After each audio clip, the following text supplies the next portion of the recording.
신명기 제1장.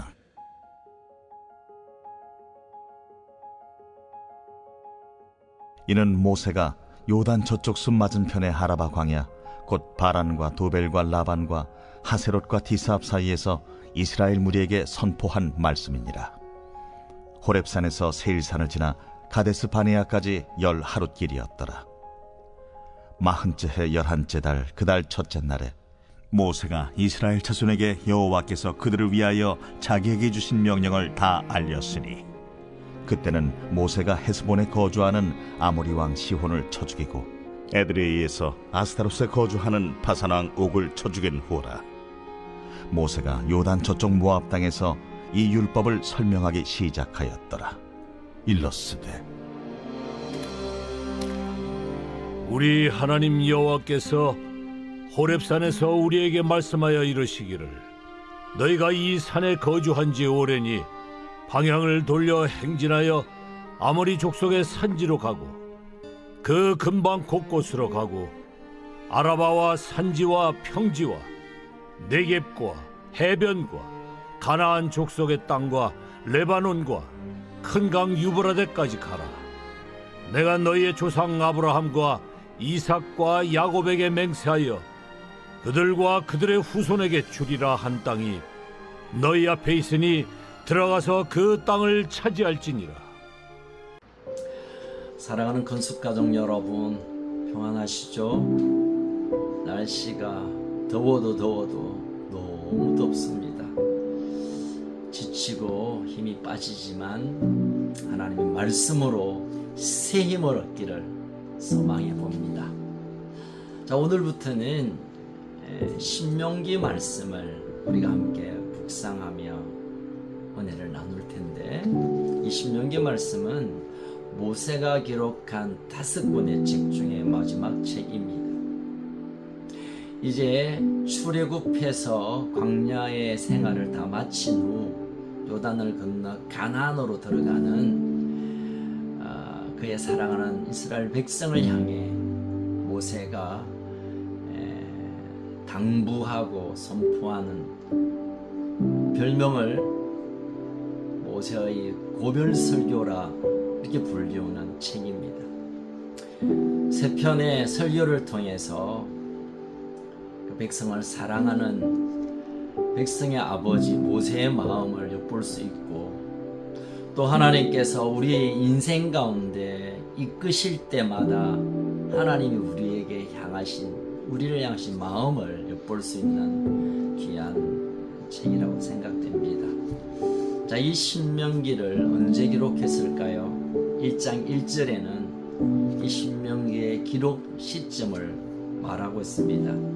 모세가 요단 저쪽 숲 맞은편의 아라바 광야에서 이스라엘 무리에게 선포한 말씀이라고 합니다. 이제 이 아라바 광야를 지나 요단을 앞두고 있는 정말 아주 중요한 순간에 모세는 그의 백성을 향하여 어쩌면 피를 토하는 마음으로 또 간절한 소망을 담아 설교를 전하고 있습니다.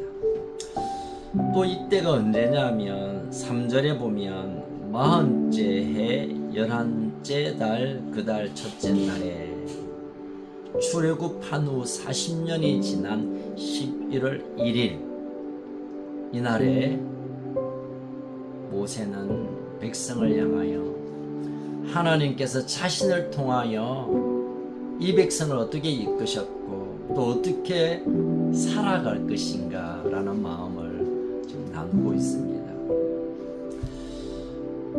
또 4절에 보면 그때를 또 다르게 설명합니다. 그때는 모세가 헤스본에 거주하는 아모리 왕 시혼을 쳐 죽이고 에드레이에서 아스타롯에 거주하는 바산 왕 옥을 쳐 죽인 후라. 본격적인 정복 전쟁 이전에 이미 아모리 왕 시혼을 그리고 바산 왕 옥을 쳐 죽인 전쟁은 시작되었지만 이제 완전히 끝나지 않는 그 시점에 모세가 이 설교를 했다라고 기록하고 있습니다. 이미 전쟁은 시작되었지만 아직 완성되지 않는 정복전쟁 그 초두에 하나님께서 모세를 통하여 이스라엘 백성에게 하고 싶은 바를 전하고 있다는 것입니다. 우리가 알고 있는 대로 호렙산에서 지금 모세가 이스라엘 백성을 향하여 고별 설교를 하는 이때 아마 모세의 마음에는 여러 가지 마음이 아프게 다가올 것입니다.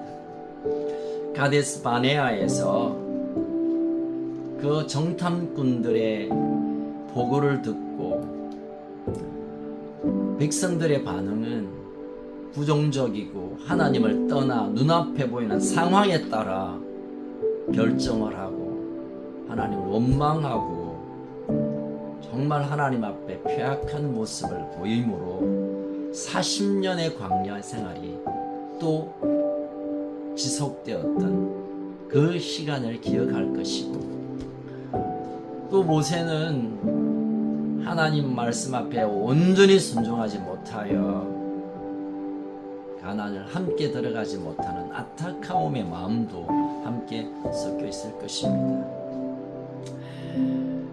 그런데 이 이스라엘을 향하여 바라볼 때 모세의 마음은 늘 염려와 걱정입니다. 광야 생활 가운데 얼마나 많은 불평과 불만과 폐역함이 이스라엘에게 남았고 그 출애굽 1세대는 이미 다 광야에서 그냥 죽어버렸고 2세들이 이제 가나안에 들어갈 텐데 그 아비 세대의 저주가 그대로 이어질까봐 안타까움을 가지고 이제 이 설교를 해나가기 시작합니다. 여러분, 하나님께서 우리에게 주신 약속의 말씀은 그냥 희망 고문이 아닙니다. 그럴 수도 있고 저럴 수도 있는 것 아닙니다. 하나님이 그 언약으로 그의 성실함으로 그의 사랑하는 백성에게 약속한 바를 이루실 텐데 그 약속을 신뢰하지 못하고 끝없이 투정하고 원망하고 불평했던 그들. 그래서 하나님은 11일이면 가데스 바네아에서 열흘 조금만 지나면 갈 수 있는 그 가나안을 40년 동안 돌고 돌아서 다시 거기에 와 모세를 통하여 하나님 또 약속하고 있음을 보게 됩니다. 어쩌면 이스라엘 백성이 그러한 것처럼 우리의 인생도 비슷한 여정을 보내는 것 같습니다. 하나님의 약속의 말씀을 그냥 믿어버리고 온전히 순종하고 그렇게 살아가면 될 텐데 눈앞에 보이는 현실이라는 장벽 또 나름대로의 생각에 갇혀서 하나님의 약속, 하나님의 말씀보다는 자신의 판단, 세상의 소문, 그리고 남들이 어찌하는가에 따라 우리가 그냥 바람처럼 흔들리다 보면 또 돌고 실패하고 좀 살만하면 또 넘어지고 그 여정을 보내고 있는 건 아닌가 그런 생각을 해봅니다. 이제 이 신명기의 말씀을 통하여 하나님께서 모세를 통해 하나님의 언약이 얼마나 신실한지 앞으로 우리를 향한 하나님의 마음이 어떤지 하나님 나라의 그 여정 가운데 우리가 어떤 삶을 살아야 할 것인지 계속 우리에게 말씀을 주실 텐데 우리가 마음을 열고 그 말씀을 받아 다시 믿음으로 나아가고 도전하고 약속 앞에서는 우리의 결단이 있기를 소원합니다. 여러분, 때때로 우리에게 들려오는 이 뉴스, 세상 사람이 말하고 있는 어떤 얘기들 들어보면 참 어려움이 있을 것 같고 내가 믿음으로 사는 게 별 의미가 있을까? 기도한다는 것이 내 삶을 정말 나를 붙들어 줄까? 세상 사람처럼 약삭 빠르게 이랬다 저랬다 그냥 거짓말 적당히 하고 그렇게 사는 게 그냥 사는 것 아닌가라고 우리가 쉽게 내 마음을 열어놓을 때가 있습니다. 그러나 오늘 참 어리석은 이스라엘 출애굽 1세대처럼 눈에 보이는 것으로 판단하지 않고 내 생각으로 뭔가 결정하지 않고 언약에 신실하신 하나님의 말씀을 붙들고 그분이 이끄시는 대로 순종의 걸음을 걷는 이를 우리가 결정하기만 한다면 험악한 세월을 하나님 우리에게 가나안으로 옮기는 이 놀라운 일이 일어날 것을 기대합니다. 사랑하는 가족 여러분, 많이 힘드시죠? 날씨도 그러하지만 우리의 삶이 만만치 않습니다. 그러나 분명하게 기억할 것은 여전히 하나님은 우리의 하나님이시고 여전히 하나님 그 언약 가운데 우리를 끄시고 하나님의 열심으로 그 언약을 완성시킬 것입니다. 이제 우리가 믿음으로 순종하여 그 믿음의 기름을 걷든지 아니면 또 그냥 이 세상의 흐름 따라 살 것인지 우리의 선택 가운데 있습니다. 오늘도 말씀으로 내 삶을 옮기고 하나님의 약속을 다시 기억하고 믿음으로 다시 온전히 서는 그런 복된 한 날 되기를 소원합니다. 내일 주일 감사와 축복의 예배 여러분을 다시 만나기를 소원합니다.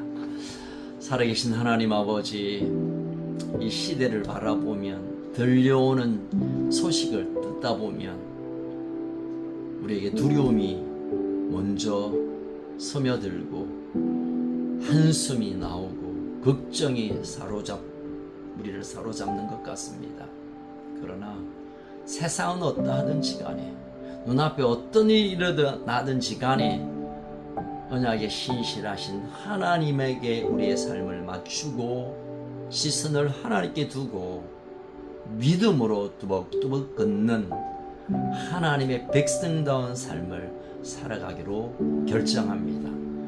성령님 우리를 도우시고 흔들리지 않게 하시고 결국은 그곳에서 영원한 하나님의 영광을 볼 때까지 우리의 걸음을 힘차게 걷게 하시고 두려워하거나 게으르지 않게 하시고 말씀 가운데 뚜벅뚜벅 한 걸음 한 걸음 옮겨가는 우리의 삶의 여정이 되게 하여 주옵소서. 흩어져 있는 우리 헌습 가족들 하나님 신원을 지켜주시고 더위 위에서도 보호하여 주시고 삶의 어떤 어려움에서도 하나님의 전능하신 손으로 품어 주시옵소서. 우리 참 소망 되신 예수님 이름으로 간절히 기도합니다. 아멘. 여러분 오늘도 승리하는 복된 날 되기를 축복합니다.